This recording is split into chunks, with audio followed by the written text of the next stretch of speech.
नमस्कार, आप देख रहे हैं सिटी तहलका। मैं हूं जितेंद्र अहलावत। आइए नजर डाल लेते हैं आज की दिन भर की गतिविधियों पर। पानीपत और सोनीपत के नए डिप्टी कमिश्नर ने संभाला कार्यभार। शराब तस्करी मामले में सोनीपत में तैनात इंस्पेक्टर जसबीर को नौकरी से किया बर्खास्त। जिले में 24 घंटे के अंतराल में 4 कोरोना पॉजिटिव केस आए सामने। जिले में फिर से कोरोना कहर जारी। फरीदपुर की एक महिला मिली कोरोना पॉजिटिव। दिल्ली से लौटी थी महिला, सैंपल रिपोर्ट आने पर मिली पॉजिटिव। दूसरा केस पानीपत के वीवर्स कॉलोनी का युवक मिला कोरोना पॉजिटिव।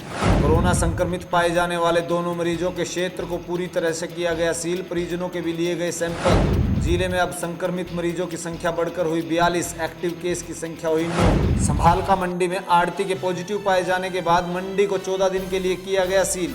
आढ़ती के परिजनों के सैंपल भी लेकर जांच के लिए भेजे। संपर्क में आए व्यक्तियों की जा रही है स्क्रीनिंग। परिवहन विभाग को गति देने के लिए अंतरराज्य सेवाएं भी की शुरू। ऑनलाइन होगी बुकिंग। टैक्सी, कैब इत्यादि में ड्राइवर के साथ केवल 2 व्यक्तियों को बैठने की अनुमति। सोशल डिस्टेंस व मास्क अनिवार्य। माइनर में नहाते समय 3 युवक डूबे। गोताखोरों की मदद से तलाश जारी। अभी तक केवल एक ही युवक का मिला शव। जिला एवं खाद्य आपूर्ति विभाग द्वारा किया गया असहाय लोगों का सर्वे। 36,797 लोगों को किया गया चिन्हित। DFSC अनीता खरब ने दी जानकारी। सर्वे में चिन्हित सभी परिवारों को राशन टोकन द्वारा डिपो से मिलेगा राशन। 5 किलो प्रति व्यक्ति गेहूं व 1 किलो दाल मिलेगी मुफ्त। बागवानी को बढ़ावा देने के लिए किसानों के लिए चलाई जा रही है विभिन्न योजनाएं। सरकार द्वारा किसानों को प्रोत्साहित राशि की जाएगी प्रदान। पॉली हाउस लगाए जाने पर किसानों को 65% सब्सिडी। SC वर्ग को 90% अनुदान दिया जाएगा। सिटी तहलका में अब देख लेते हैं खबरें सिलसिलेवार तरीके से। पानीपत में जिला एवं खाद्य आपूर्ति विभाग द्वारा उन लोगों को भी राशन दिया जाएगा जो राशन की श्रेणी में नहीं आते थे और असहाय लोग हैं। इनमें जिला प्रशासन द्वारा सर्वे करवाकर 36,797 परिवार चिन्हित किए गए हैं जिनको अब राशन टोकन द्वारा डिपो से राशन मिलेगा। DFSC अनीता खरब ने जानकारी देते हुए बताया कि लॉकडाउन के दौरान जो लोग राशन लेने में असमर्थ है और उनका राशन कार्ड राशन लेने की श्रेणी में नहीं था, उनको 5 किलो प्रति व्यक्ति गेहूं और परिवार को 1 किलो दाल मुफ्त में डिपो द्वारा दिए जाएंगे। यह निर्देश पारित किए गए हैं। जिला प्रशासन द्वारा उनका सर्वे करवाया गया है लोकल कमेटीज़ के द्वारा, और उन्होंने वो हमें ऑनलाइन सभी डेटा हमारे पोर्टल पे पुश किया है, जिसमें लगभग 36,797 परिवार चिन्हित किए गए हैं। इतने विशेष राशन टोकन हमने जारी किए हैं पूरे जिले में, और जिन जिन लोगों को ये राशन टोकन जारी किए गए हैं वो अपना टोकन और आधार लेकर डिपो पर जा सकते हैं और वहाँ से 5 किलो प्रति यूनिट गेहूँ और 1 किलो पर फैमिली उनको दाल मिलेगी, जो भी पूरी तरह से मुफ्त में उनको दी जाए। जिला प्रशासन द्वारा सर्वे करवाया गया जिसमें 36,797 परिवार चिन्हित किए गए हैं जिनको इस सेवा का लाभ मिलेगा। वहीं राशन में गड़बड़ी या फिर शिकायतें मिलने पर DFSC अनीता खरब ने कहा कि यदि कहीं पर भी गड़बड़ की शिकायत मिलती है तो तुरंत कार्रवाई की जाएगी और यदि उपभोक्ता को कोई दिक्कत है तो वह अपनी शिकायत दर्ज करा सकते हैं ताकि समय रहते उसका निवारण किया जा सके। ब्यूरो रिपोर्ट, सिटी तहलका।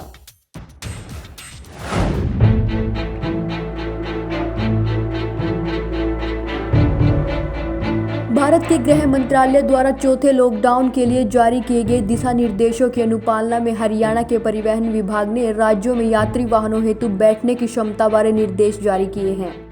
हरियाणा के मुख्यमंत्री मनोहर लाल खट्टर ने कहा कि परिवहन विभाग को गति देने के लिए अंतर्राज्यीय सेवाएं भी शुरू की जा रही हैं।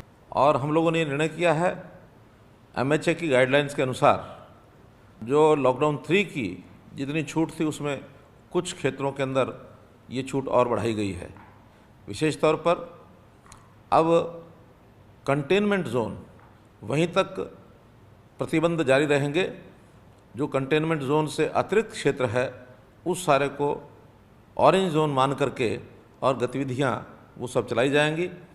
ट्रांसपोर्ट डिपार्टमेंट विशेष तौर पर चाहे वो प्रदेश के अंदर की बस व्यवस्था अथवा प्रदेश से बाहर दूसरे प्रदेशों के साथ जो हमारे रूट्स हैं उनके ऊपर बसें ये शुरू हो जाएंगी। लेकिन परिवहन सेवाओं का लाभ लेने के लिए ऑनलाइन टिकट कराना होगा और सोशल डिस्टेंस के साथ मास्क लगाना भी अनिवार्य रहेगा। वहीं टैक्सी तथा कैब को अपने यात्री वाहन में ड्राइवर के अलावा 2 यात्रियों को बैठाने की अनुमति होगी, यानी ड्राइवर समेत उस गाड़ी में केवल 3 व्यक्ति ही बैठ सकेंगे। इसी प्रकार कैब और टैक्सी में उसकी बैठने की क्षमता से आधी संख्या यानी ऑटो रिक्शा व ई रिक्शा में ड्राइवर के अलावा केवल 2 व्यक्ति बैठाने की अनुमति होगी। उन्होंने बताया कि 2 पहिया वाहन में ड्राइवर के पीछे एक व्यक्ति ही बैठ सकता है, जबकि दोनों को हेलमेट, मास्क और ग्लव्स पहनने अनिवार्य होंगे। किसी व्यक्ति द्वारा खींची जाने वाली रिक्शा में 2 से अधिक आदमी नहीं बैठे जाएंगे। उन्होंने बताया कि कंटेनमेंट जोन में आवागमन पर कड़ाई से प्रतिबंध रहेगा तथा केवल आपातकालीन व आवश्यक सामान सेवाओं के लिए ही वाहन चलाने की अनुमति होगी। उक्त सभी मामलों में सोशल डिस्टेंसिंग का पालन तथा मुंह पर मास्क लगाना आवश्यक होगा। ब्यूरो रिपोर्ट, सिटी तहलका।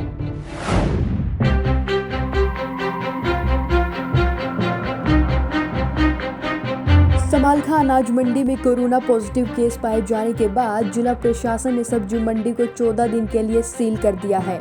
न कोई मंडी से बाहर जा सकता है, न कोई मंडी के अंदर प्रवेश कर सकेगा। पूरी सब्जी मंडी 14 दिन के लिए पुलिस व मार्केट कमेटी की निगरानी में रहेगी।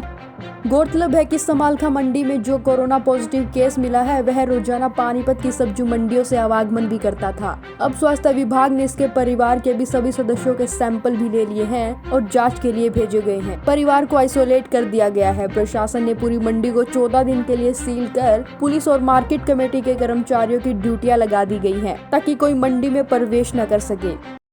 कोरोना पॉजिटिव आने के बाद सब्जी मंडी में हमें एक पॉजिटिव केस मिला था, उसके लिए डी साहब के केस हो चुके हैं। इसको हमने सील कर दिया है 14 दिन के लिए। ना यहाँ कोई आएगा ना कोई जाएगा।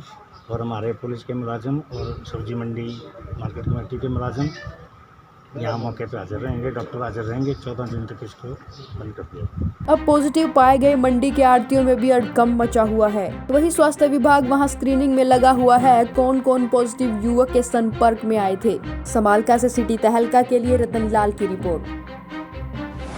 जिला उद्यान विभाग किसानों को आधुनिक व धान की फसल के अलावा बागवानी को बढ़ावा देने के लिए विभिन्न योजनाओं में अनुदान दे रहा है ताकि किसान अपनी फसल से और भी आमदन कर सके। जिला उद्यान अधिकारी महावीर शर्मा ने बताया कि सरकार द्वारा बागवानी को लेकर विभिन्न प्रकार की योजनाएं चलाई गई हैं, जिससे किसान अपनी फसल की आमदनी को और बढ़ा सकता है। बागवानी में अमरूद के बाग, केले के बाग व नींबू की फसल यदि किसान करता है तो उस पर सरकार किसान को प्रोत्साहित राशि भी प्रदान करती है। हमारा विभाग जो माइक्रो इरिगेशन के अंतर्गत ड्रिप और मिनी स्प्रिंकलर लगवाता है, जो 5 ब्लॉक हैं, पहले 80% सब्सिडी थी इस पर, जो डार्क जोन है अपने समालखा और बकोली है। अभी अखबारों के माध्यम से हमें पता चला है कि सरकार ने 100% सब्सिडी करने जा रही है, लेकिन 85% में भी हमने बहुत सेमिनार करवाए हैं, बहुत ड्रिप लगवाई है। 10 हेक्टेयर ड्रिप है, 15 हेक्टेयर मिनी स्प्रिंकलर लगवाया है। वेद सैनी है अपने ड्रिप पे बनाना की खेती कर रहे हैं, अमरूद की हैं और नींबू की खेती करते हैं। बनाना की वो 10 एकड़ लगा रखा है ड्रिप में, नींबू 5 एकड़, अमरूद 5 एकड़। उसका इसी साल लगवाया हमने 10 एकड़ में ड्रिप।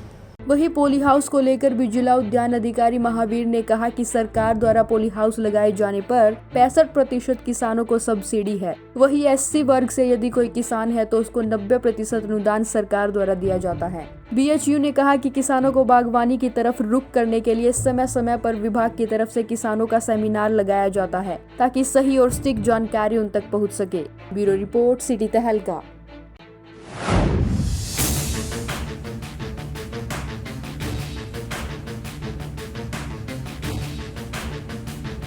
बादली से गुजर रही NCR माइनर में पानी के तेज बहाव के चलते डूबे 3 युवक। दरअसल तीनों युवक रात के समय माइनर में नहाने के लिए उतरे थे। पानी का बहाव तेज और गहरा होने के चलते तीनों माइनर में डूब गए। तीनों युवक दिल्ली के रहने वाले बताए जा रहे हैं। वही सूचना के अनुसार पता चला कि तीनों युवक इंजीनियर थे जो कि रात के समय गाड़ी में माइनर पर पहुंचे थे।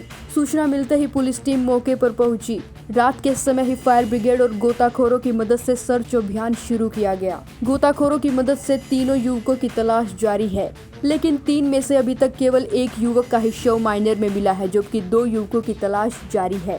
ब्यूरो रिपोर्ट, सिटी तहलका। सिटी तहलका फटाफट में आज के अंक में इतना ही।